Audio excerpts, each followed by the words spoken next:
Sunita Rao, Chief Dietitian in New Hospitals. Today I'm going to talk about the importance of fiber in chronic kidney disease.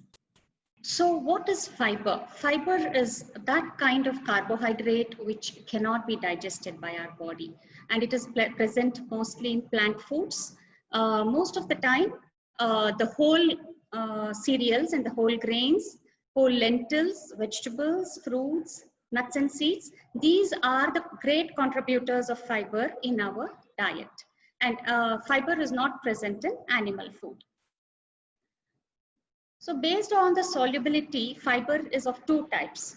The insoluble fiber or the roughage. This is mostly the unfermentable, non-fermentable type of fiber, and it provides bulk to our stools. The other kind, which is the soluble fiber, is the fermentable fiber. It absorbs water, becomes soft and gel-like, and it creates soft stools. So basically, the main job of the fiber is to promote gut motility and prevent constipation. So as a result, it maintains a healthy gut, and so it reduces the risk for colon cancer.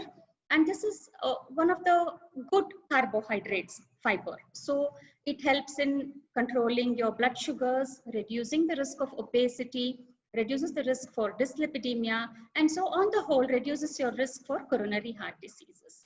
So there is so much talk about prebiotics and probiotics, about good health, good gut health these days. So the prebiotics is the kind of soluble fiber which is metabolized by certain types of beneficial gut microbiomes. So fiber is very important for our gut health, and also it is very important for our kidney health. So how is it important for kidney health? Basically, when somebody has chronic constipation, the loaded bowels exert some pressure on the bladder, and there is incomplete emptying of the bladder. So this leads to frequent UTIs and urinary reflux. So this can cause kidney damage, or it can harm the kidney health. So by providing a high fiber diet and making sure that there is no constipation or the bowels are completely evacuated, one can also be sure that from this angle, the kidney health is taken care of. So what happens in chronic kidney disease is most of the times, there is potassium and phosphorus restriction. And so, because most of the foods that are rich in fiber are also potassium and phosphorus rich, the overall intake of fiber comes down. So there is, it is very likely that the overall fiber consumption in a CKD diet is very low. And this could lead to chronic constipation. On the other hand, when there is chronic constipation, it could lead to increased potassium in the blood, and also it causes dysbiosis. That is, the gut health is disrupted and there is excess of bacterial growth. So this hampers the absorption of nutrients. There are studies that show that when the fiber in the food is increased, when the fiber in the diet is increased, one of the uremic toxins called indoxyl sulfate, which is very common in CKD, reduces, so thereby providing improved health for kidney patients. Just not constipation, just not fiber, but constipation can be due to many other factors like physical activity or certain medications or fluid restriction, which is again very common in CKD. So when you are aware that there are many causes or many factors that are linked to constipation, you can do small things to improve upon that. So for example, if you increase your physical activity, there could be some relief from constipation.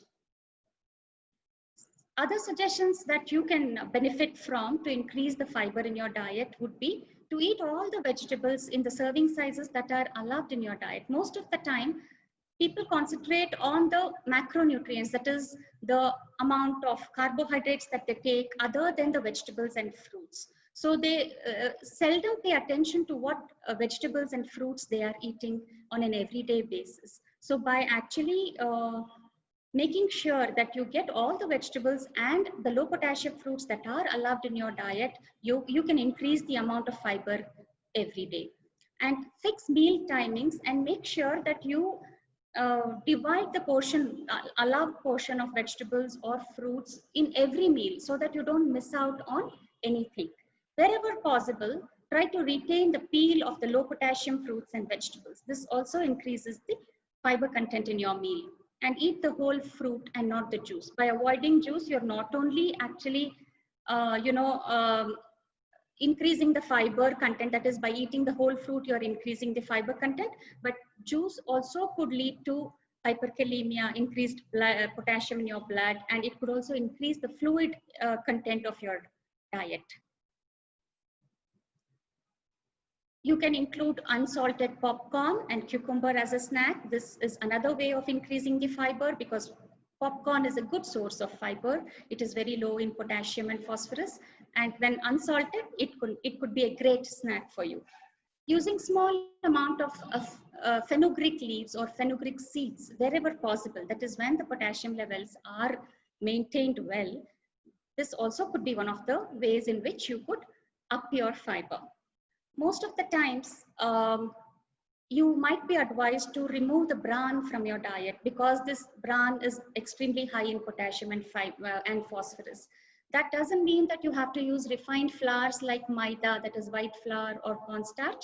What could be done is you can seed the flour to remove the bran and still use the whole grain flour so that you still get some amount of fiber from it. So even while baking, instead of using white flours and corn flours, you can use sieved whole wheat flours. So these are some of the ways in which you can up the fiber content in your diet. And so being aware of these things can help in modifying the diet in a way in which you can avoid constipation, maintain the gut health, and also maintain potassium levels.